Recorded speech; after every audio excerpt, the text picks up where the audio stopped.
Greetings and welcome to the long-awaited third episode of the Uvver Cast, a podcast dedicated to discussing the orcs in the Warhammer 40k universe produced by Games Workshop. So yeah, it's been a bit of time since I recorded the last episode of the Uvver Cast. 2021 kinda was a no-go for this show. Many reasons, a lot of things went on. I recorded a fair amount of episodes for my other cast, or my primary podcast, the God Engine Cast, a podcast dedicated to talking about Adeptus Titanicus. But for a variety of reasons, I never really found time to sit down and start talking about my orcs again. Partly this was linked to my exposure to COVID in the first part of the year, and then me getting a new job in the end of the year that changed my lifestyle pretty substantially. I sit here at the end of 2021 looking to the future and to what 2022 is going to bring. I've kind of decided that it's time for me to sit down and start recording more episodes of this show. I have a lot to say about orcs, and I think it's time that I start talking about them. A year ago, I had planned the third episode of the show to be a deep dive into the Goths and what it means to play them and what they represent in the lore.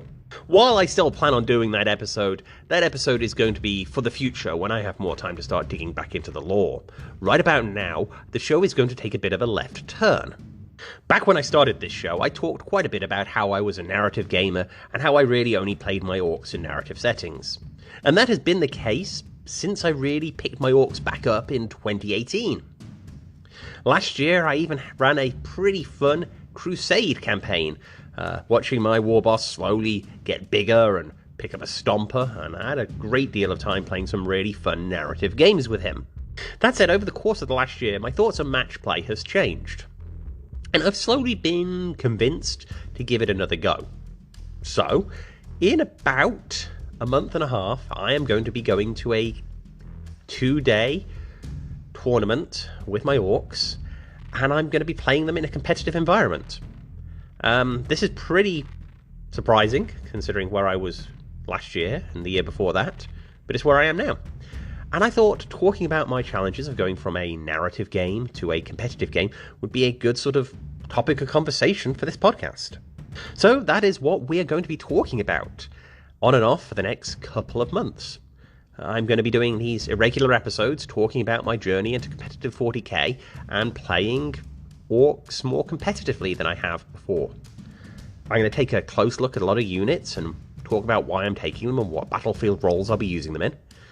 And, I'm going to share that conversation as I have it. I think outside the box a fair bit, and I know I've spent a fair bit of time on the orc community on Discord and a lot of the Facebook groups, and I see definite tropes of how you build army lists, and I definitely push away from the call to speed style lists.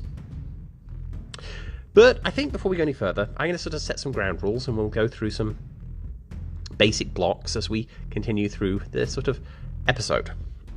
So let's just get on with it.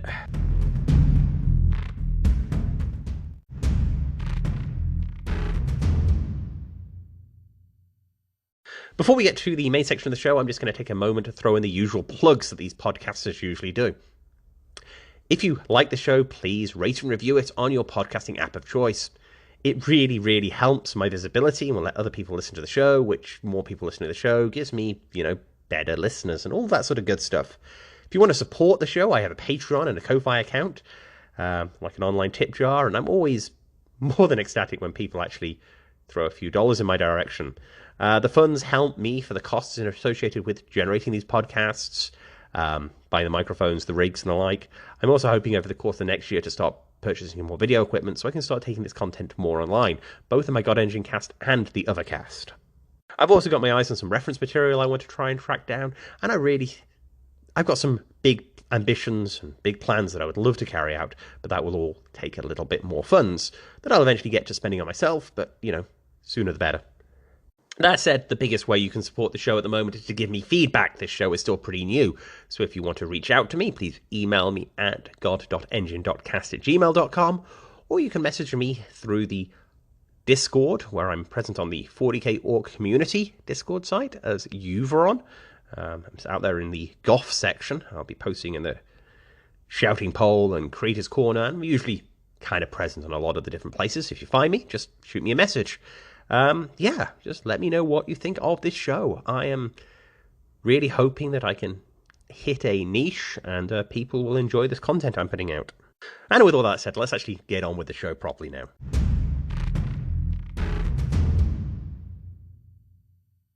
So, matched play in 9th edition and the Orcs' point of view of it. Well, last year in 2021, we had the brand new Orc Codex drop.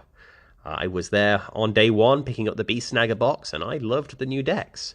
I think it's changed the Orcs for the better, although there are definitely some broken builds out there, with Orcs being incredibly competitive.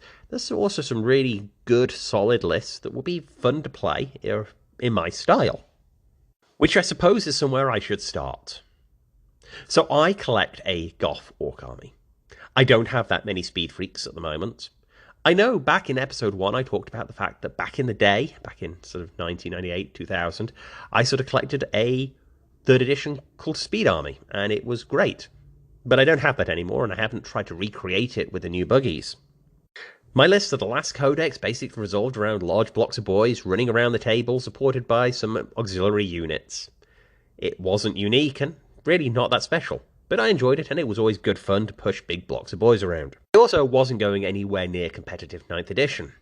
It didn't matter what I put on the table as long as it sort of fit with the general story, and I was having a bit of a blast doing it. And I did. It was good fun. This led me to a bit of a pickle when about a month ago I decided to go to this competitive event. I was looking at my lists that I've been running and deciding that basically if I was to go to an event with what I've been taking, I was going to play 5 games that I was going to lose, and I was going to lose badly. Now, while some people would appreciate the fact that I gave them an easy victory, to be honest, if I'm paying $50 for 5 games, which is what I'm going to have to pay, I want to make sure I have $50 worth of fun. Now, I think the amount I'm paying for the game is appropriate. The facilities are going to be very nice. They're going to provide me with tables of terrain and the like. So I get the economics of it. So this is not me trying to be complaining about the price of organised events. But I actually want to go and have fun if I'm going to spend the money. And the way to have fun at a game is to stand a chance of winning, or at least being competitive. So I needed to put together a list that, was going to challenge my opponents. Not necessarily win the event, but perhaps, if I sink the first 2 games when I get stuck into that lower tier, I was going to play a pile of games that I would really enjoy and stand a good chance of winning and make some good friends with. So I looked hard at what the Orcs could do, and I read through the 9th edition competitive packs several times, spending a lot of time flicking around Goonhammer and a fair few YouTube sites. And I put together a basic thought process of what I wanted to do on the table. So first up was my big philosophy of how I was going to play on the table. I wasn't going to try and create a list that was there to table my opponent. I understand that is a way to win in 40k at the moment, is to just blast the enemy off the table. But I actually subscribe to the theory that you could win a 40k game in the current 9th edition rules without killing a single enemy model, providing you were strong enough to resist the enemy's attacks, were able to secure the objectives, and just literally muscle the opponents off those objectives with enough objective-secured troops.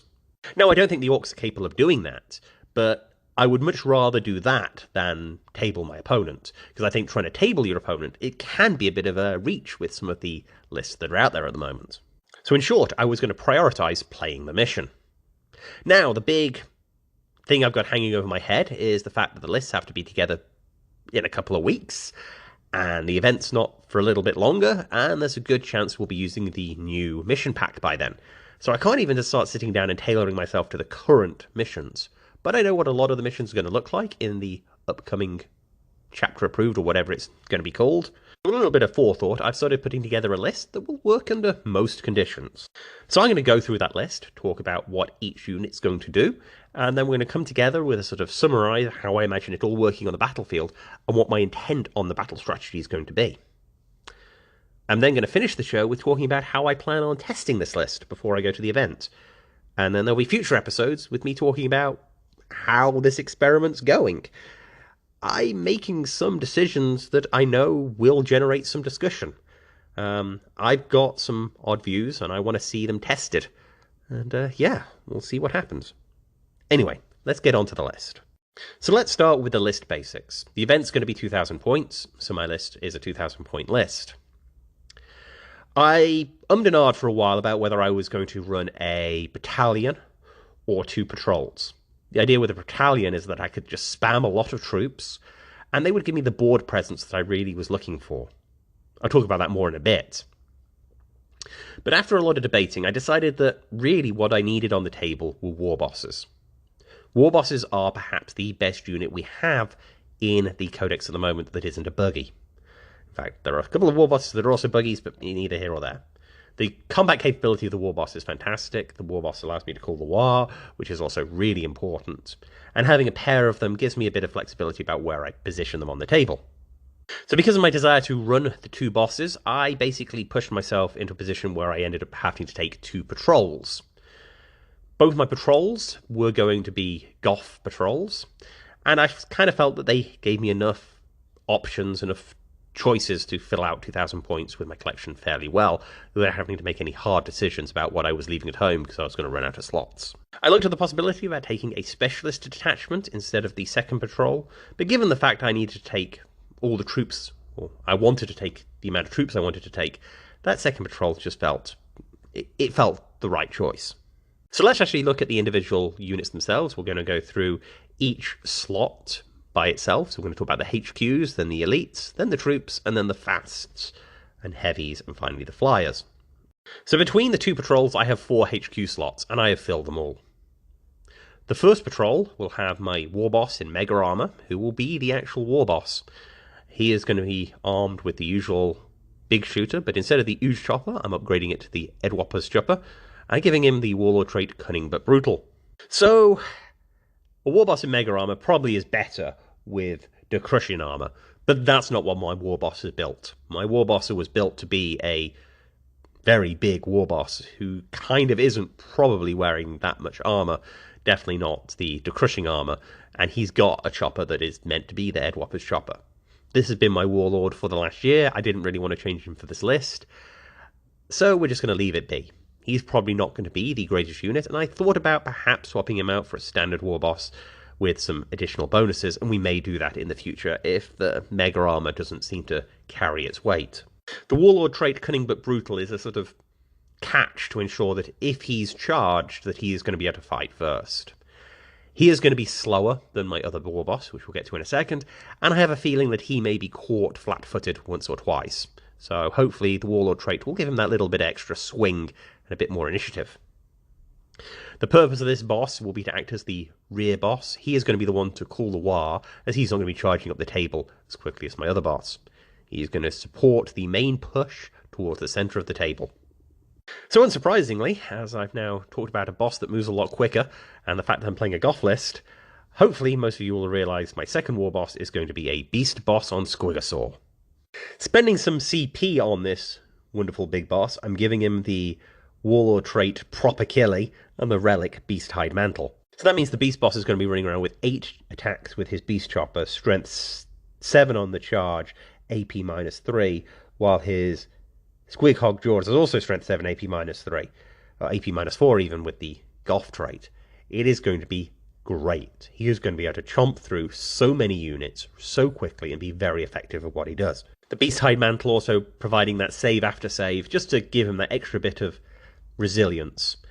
Pretty happy with this guy. With his higher movement, he is going to be able to charge straight forward towards the opponent, leading a charge towards their most killer unit, trying to stop them before they stomp me. Or at least that would be the plan.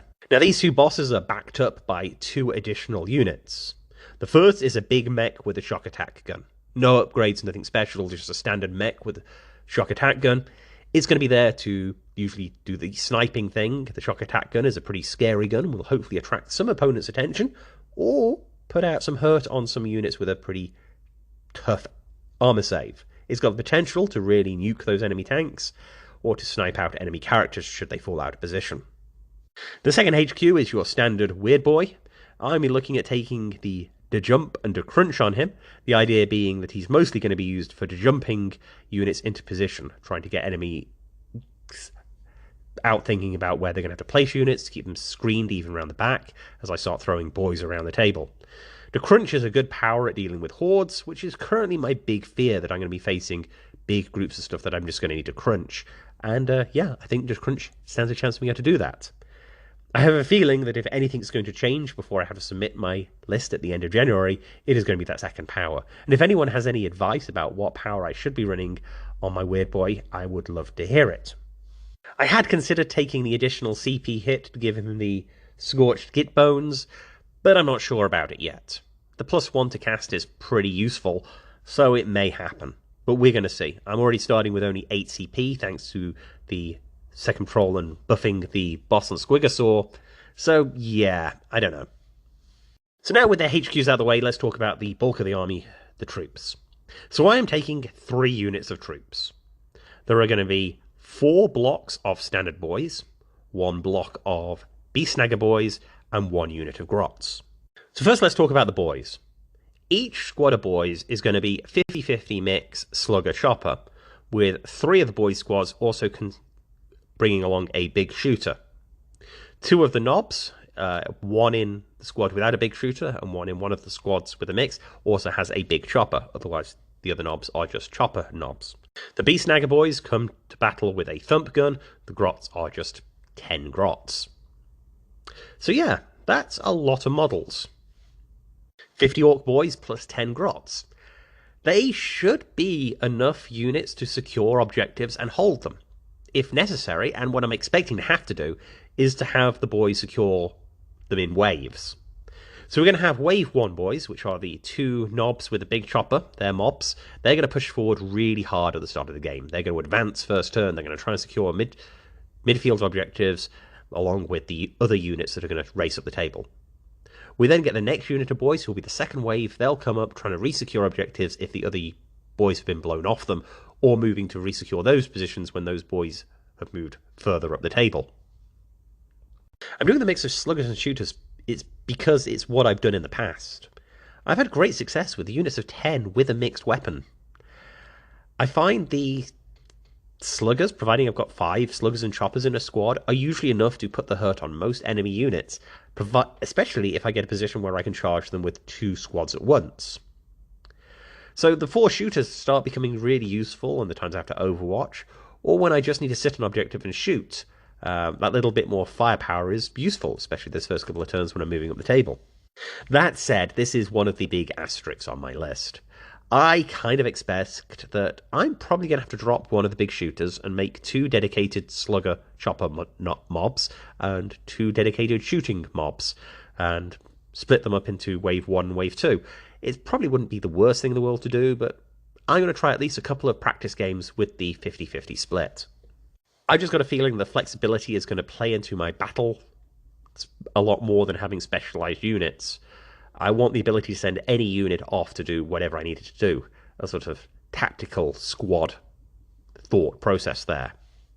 So that leaves me with the Beast Snagger boys and the grots.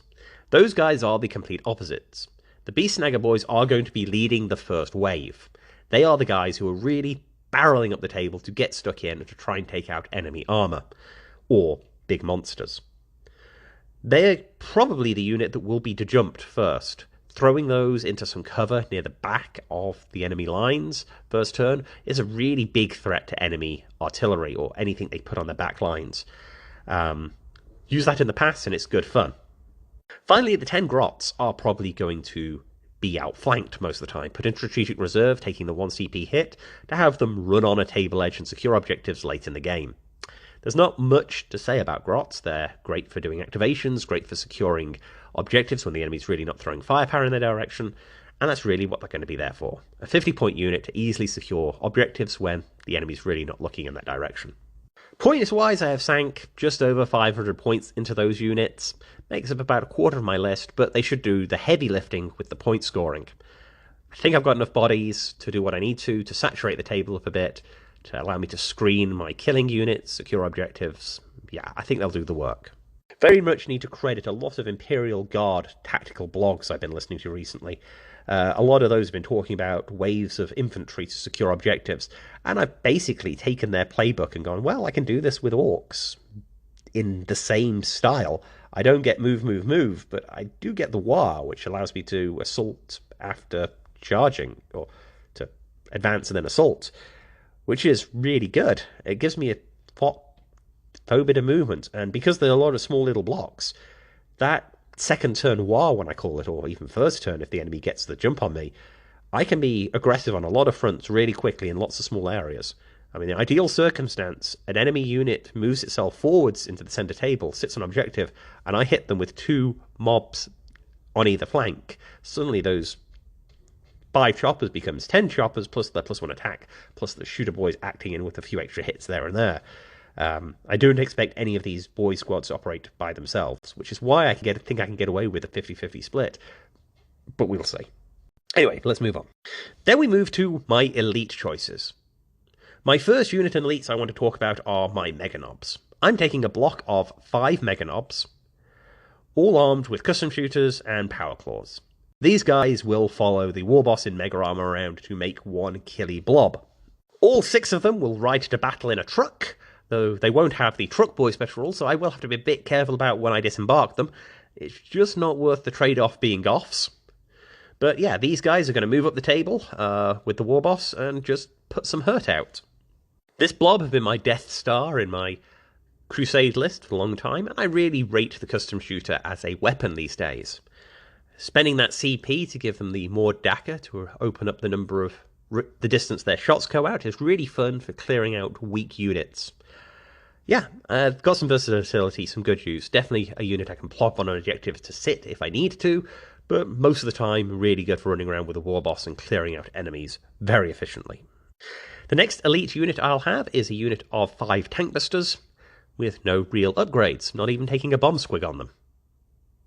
These guys will basically do what they say on the tin. They're there to bust some tanks. The first turn they will move forward, try and find a firing position, and then they will try and pop enemy tanks with their advanced ballistic skill when shooting at armor. They're pretty good. I like them in the new rules. I used to run them in a truck all the time in the 8th edition codex, but with the rules change and the move to rockets being heavy, they really work now like a small Devastator squad for those who've played a bit of Space Marines.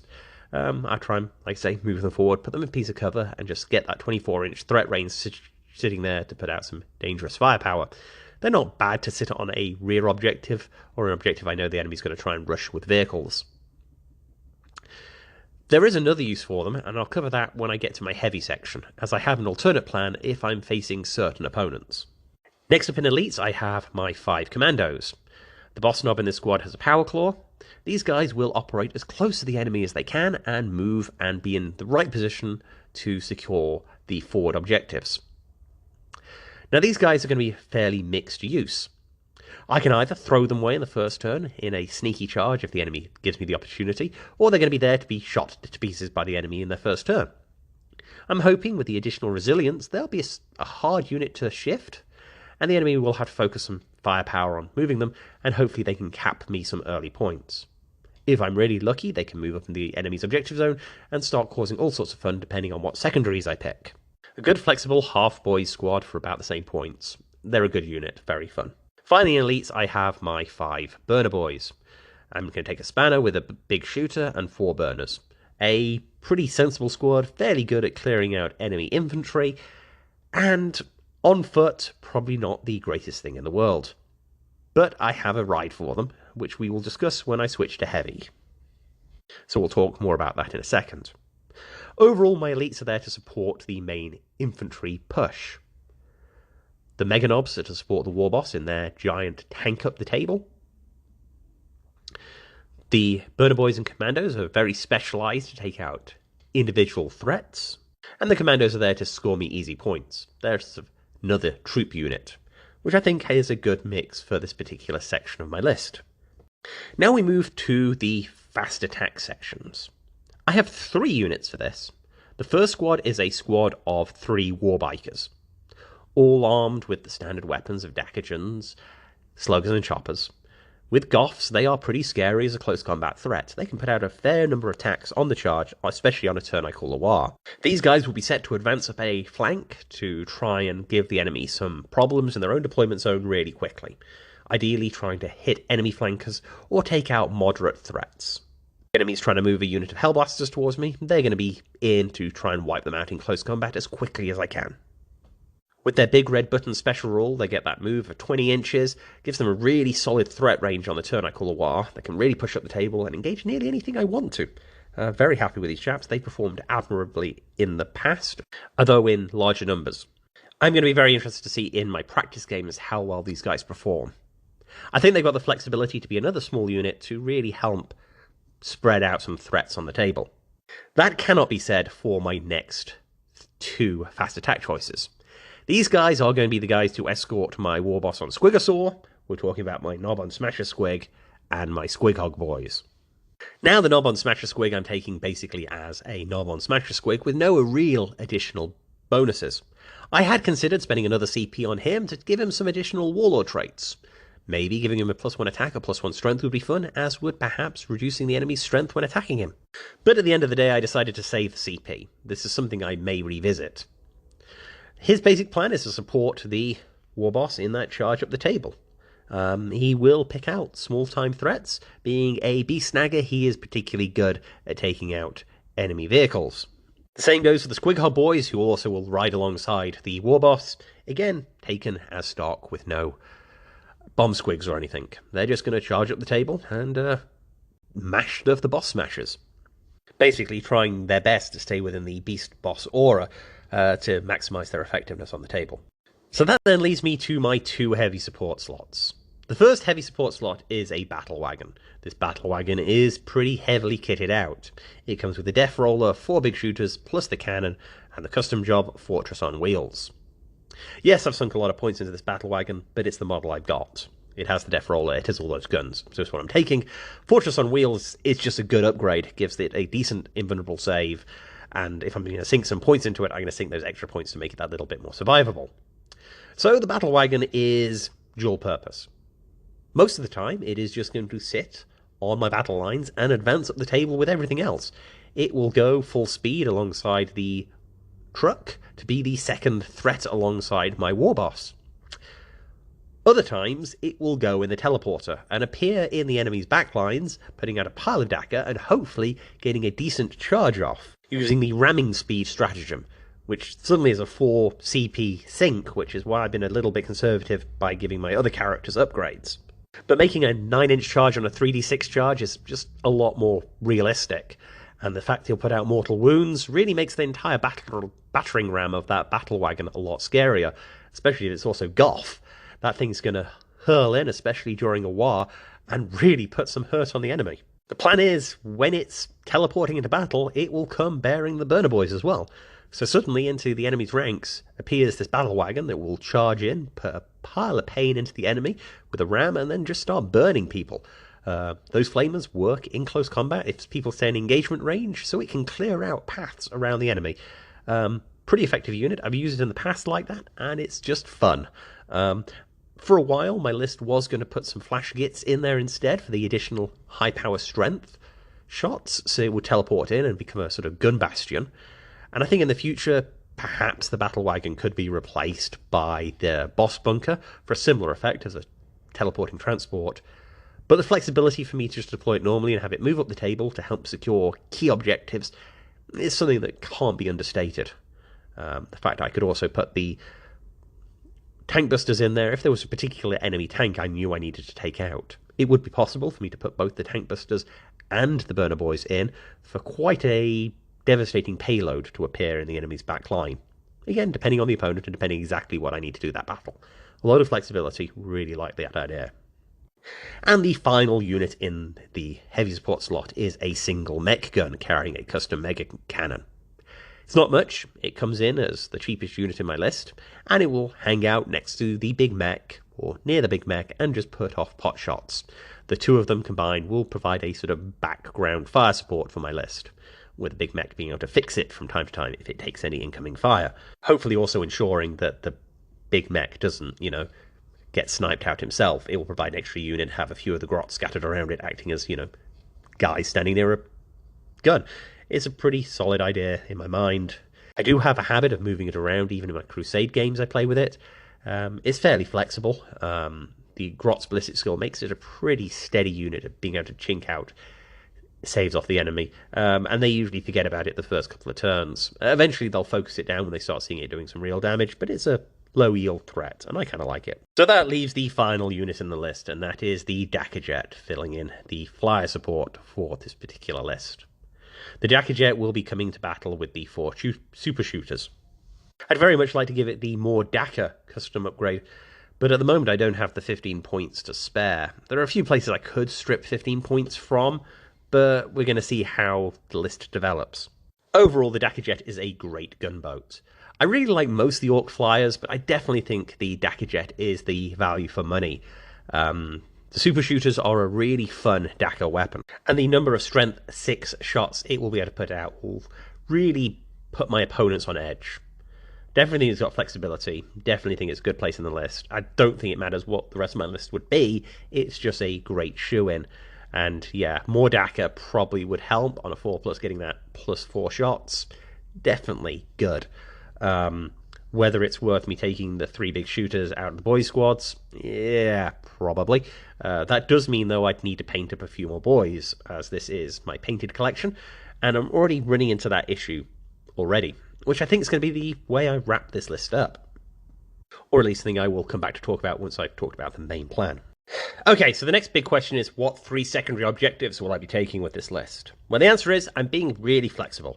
Definitely looking at engage on all fronts, something my list should be able to do pretty easily. I've got a lot of units, I'm going to be able to spread out pretty quickly across the table, and yeah, basically engage in all fronts. Have something going on everywhere on the battlefield. That'd be the ideal conditions for my orcs. Behind enemy lines is still on the table, especially if I'm looking at an opponent who may be a little bit too aggressive and be able to clear out my smaller units far too fast. So my second objective will probably be retrieve data or raise the banners. Both shadow operations, both stuff I should be able to achieve with the number of units. Banners is definitely something I definitely have a good chance of being able to pull off fairly well. Retrieve data, even with the change to RND, I think it's probably something I'll be able to achieve. Won't be getting my characters to do it, but I've got enough units to try and pull off those actions. Finally, I'll be looking at either the biggest and the best, or no prisoners. Depends exactly on who I'm fighting, but we'll sort of position that based on what I need to do to the enemy. I know a lot of folks really talk about picking secondaries that don't require interaction with the opponents, but I'm an orc, and I'm going to have to get stuck in. We don't have a good objective in our core book for picking an easy win, so I may as well just go and get stuck in and try and take out the opponent. I will look at the opponent's list, decide what I can easily take out, and pick the objective that best matches that. I think ties around to the overall battle plan. So, I'll have the 2 primary threats of the 2 mobs around the warboss. I'll have the Beast Snagger blob and the Mega Knob blob. The Mega blob charges up one flank, the Beast Snagger charges up the other.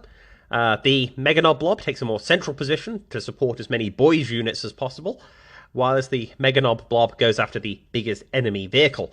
Quite often a lot of lists I've seen have a couple of big hard-hitting tanks or walkers or knights or something, or monsters, and they'll be priority for the Beast Snaggers. They'll target that and try and take it off the table as quickly as they can. The objective being to take out those big threats before they can damage the hordes of boys running around doing their thing. The Warbikes and Commandos go up the other flank to try and put a bit of threat over there to make sure I'm not completely losing engage on all fronts, while eventually the Weird Boy and the Teleporter throw units into the enemy's backline to mean they're suddenly surrounded and fighting orcs in every direction. Hopefully every unit that the enemy has will have a threat approaching them, and while I can focus fire on the enemy, they're going to be divided about what threat they have to deal with. Every unit has a chance of becoming a threat if I give them the correct buffs, or just declare the war and overwhelm the opponent rather quickly. It's idealized, it's probably going to be a very tactically played type list. I'm going to need to get a lot of practice games in to get working with it, and as I do that, I'm going to record additional podcasts, talk about the games, talk about how the units performed, talk about what I'm going to change in the list going forward, and just slowly improve my gameplay.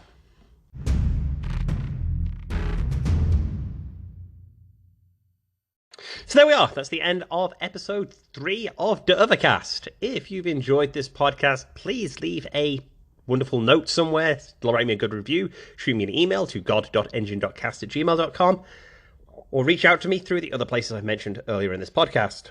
Hopefully the next episode I record will be a conversation about the Goths, or even me returning to talk about how this list plays on the tabletop. I'm hoping to take it out for its first spin next weekend, weather being well. Hopefully I'm not iced in Oklahoma, but we will see how it goes. But until then, I will wish you all well. Hope you're having a fantastic new year, and I will speak to you again soon.